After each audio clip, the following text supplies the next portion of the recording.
गढ़वाल बोली रसोई में आपका बहुत बहुत स्वागत है। आप बोलेंगे रसोई की बात है तो ये धान कैसा है, इसका मैं पौध उगा रही वैज्ञानिक पद्धति से पौध तैयार करने की विधि। तो ये है बाल्टी, देखो ये है बाल्टी और इसमें है धान। थोड़ा सा दिखा रही जैसे जिस जैसे खेत है उस हिसाब से आप अपने बीज का बड़ा घटा सकते हैं। ये देखो ये डाल दिया मैंने वैसे ही, ठीक है।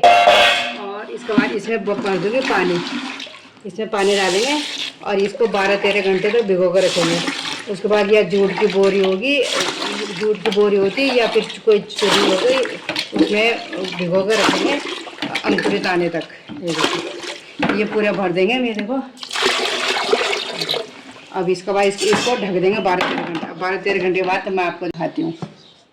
ये देखो साथियों, मैंने 12-13 घंटे भिगा कर रखे हुए। देखो ये है पौध की तैयार करने की विधि जनरेशन द्वारा। ये टप है और इसमें ये जूट की बोरी। तो जूट की बोरी को 2 दिन तक इसमें धान रखेंगे और इसको मतलब बीच में पानी छिड़कते रहेंगे, है ना। इसको पहले हम धान ऐसे निकालेंगे, इसमें डालेंगे पूरा ऐसे। ये टब में इसमें इसलिए रख रही ताकि धान गिरे ना। मेरा ये टब से निकाल के और फिर इसको कोई अंधेरे जैसे जगह में रखेंगे और 2 दिन बाद निकालेंगे इसको। वैज्ञानिक पद्धति से पौध तैयार करने की विधि है, ठीक है। ये देखो ये मैंने थोड़ा सा भिगाया, आप अपने हिसाब से जितनी खेती है कम ज़्यादा भिगो सकते हैं।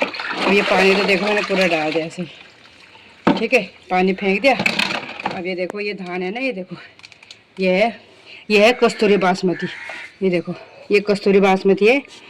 ये देखो ये अभी ये इसको अंकुरित करने के लिए ऐसे छोड़ दें, ऐसे ढक देंगे हम इसको ऐसे, और इसको अंधेरे जगह में रखेंगे। अब मैं मिलूँगी आपको 2 दिन बाद वैज्ञानिक पद्धति से बीज तैयार करने की पौध तैयार करने की विधि।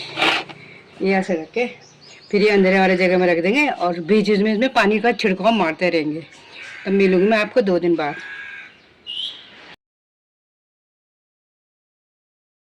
ये देखो 2 दिन मैंने जूट की बोरी में ये धान को रखा था और बीच बीच में पानी का छिड़काव भी मारता रहे। ये देखो कितनी बड़ी अंकुरित हो गई है वैज्ञानिक पद्धति से धान के पौध तैयार करने की विधि। ये मैंने जूट के उसमें रखी थी और ये देखो पूरी अंकुरित होगी।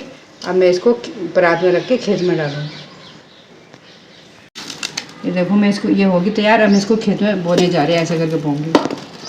ये देखो मैंने ये क्यारी में ना पूरा पानी भर का था 2 दिन पहले, और देखो पूरा उसके बाद धीरे धीरे करके छिड़क रहे। देखो इस तरह छिड़क रहे कि ताकि चारों कोने में धान हो जाए। अब उसके बाद देखो कितने अच्छे करके कर रही मैं। देखो चारों तरफ से होना चाहिए इसको, क्योंकि इसमें अंकुरित पहले आ रखी और ये ना एक हफ्ते के बाद ना थोड़ी इसमें हरी आ जाती। और जो मैं आपको अभी थोड़ी देर बाद पौध दिखाऊंगी ना, वो 10 दिन की हो जाएगी। ये देखो ये पूरी परात भर के, ये देखो ये मेरे पास खेती कम थी ना तो मैंने कम डाला। और जैसे आपके पास क्वांटिटी खेत की ज़्यादा होती तो आप बीज को ज़्यादा भिगोना। तो मेरे पास थोड़ी सी थी तो इसलिए मैंने थोड़ी भिगोई। और आप 5 किलो 10 किलो या धड़ी के हिसाब से भी कर सकते। तो मैंने तो सिर्फ 1 किलो ही करा। 1 किलो बीज में देखो कितने हो गई है। ये है वैज्ञानिक पद्धति से और धान की पौध तैयार करने की विधि। देखो सब डाल दिए, देखो सब डाल रही मैं। ये देखो ये कितने अच्छे हो रहे। देखो ये देखो पूरे जा रहे ना मैं चारों तरफ। देखो ये देखो दिखाई दे रहा है आपको। ये देखो चारों कोई कोना छूटे ना, जो छूट गया फिर दोबारा उसका छिड़काव मारना पड़ता। ये देखो अभी आपको पानी दिख रहा है। देखो तो वाइट चमक रहा है, देखो पानी। ये देखो इसलिए यहाँ पे इसलिए डाल रही ताकि कहीं पे छूटे ना। जहाँ कम है देखो तो ख़त्म होने वाले मेरी। ये देखो मेरे धान ही ख़त्म होने वाले। देखो ये देखो कितना अच्छे लग रहे। देखो अभी आपको ना ये देखो ये दिखेगी। देखो अभी वाइट दिख रहा है ना, जहाँ वाइट है वहाँ कम। ये देखो अब ये होगी पूरे, ये होगी 10 दिन की पौध तैयार। ये देखो दोस्तों आप भी ज़रूर ऐसी इसी तरह आप बैंगन की और मिर्च की पौध भी इसी तरह तैयार होती है हमारी। और दोस्तों आप भी ज़रूर करके देखना। वीडियो पसंद आएगी लाइक शेयर और सब्सक्राइब जरूर करना। धन्यवाद। और कैसे लगी आपको वैज्ञानिक पद्धति से पौध तैयार करने की विधि ज़रूर बताना मुझे कमेंट में। धन्यवाद।